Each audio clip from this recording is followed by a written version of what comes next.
This next story is so unbelievable, we didn't think it could possibly be true. But after receiving thousands of records and declassified reports from the Army, it's confirmed that during the Cold War, the United States military conducted secret tests on unsuspecting people in the city of St. Louis. A local sociologist will make her findings public tomorrow, but she spoke first to the I-Team's Lisa Ziegman.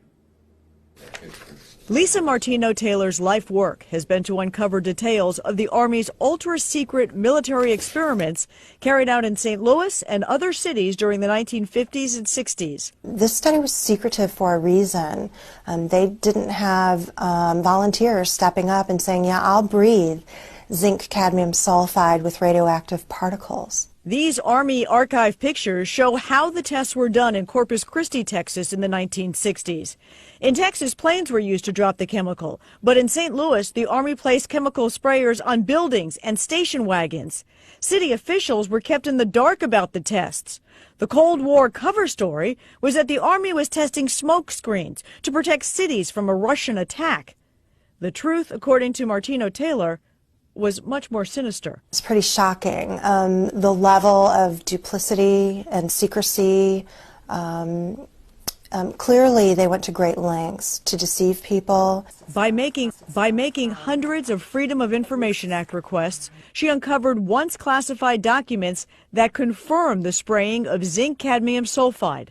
The greatest concentration of this compound was sprayed near the Pruitt-Igoe housing complex just south of downtown St. Louis.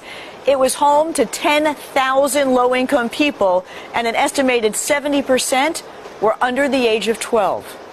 Martino Taylor claims they all unknowingly inhaled this compound morning, noon, and night, so the government could measure its effects on their lungs. So this is in violation of all medical ethics, all international codes, and the military's own policy at that time. In 1994, then Congressman Richard Gephardt asked the Army to open its records and explain the St. Louis testing. We want to make very sure that nothing went on that would harm anyone and that all the facts are out on the table. Documents released in the 90s show the Army placed sprayers on this former Knights of Columbus building on Lindell and in Forest Park. The Army always insisted the chemical compound was safe. Martino Taylor believes documents prove otherwise.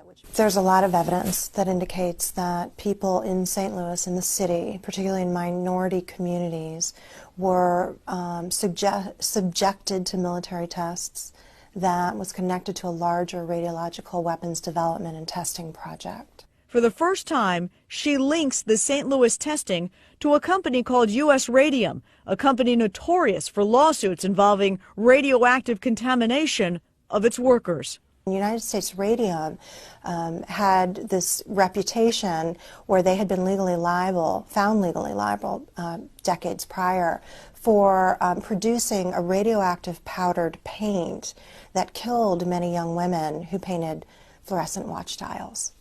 While the Army admits it added a fluorescent substance to the zinc cadmium compound, details of whether it was radioactive remain secret.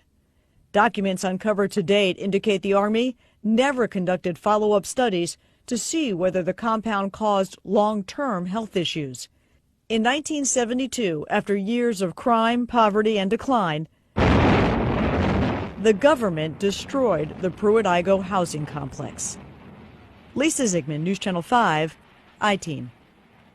Now, the company U.S. Radium no longer exists. Martino Taylor has placed all of her research, including the declassified documents, online, and will link you to that data at ksdk.com. Now, she will make all of her findings public tomorrow at St. Louis Community College Merrimack campus. In the meantime, if you remember the spraying, the I-Team's Lisa Ziegman would like to hear from you. You can email her at lziegman@ksdk.com.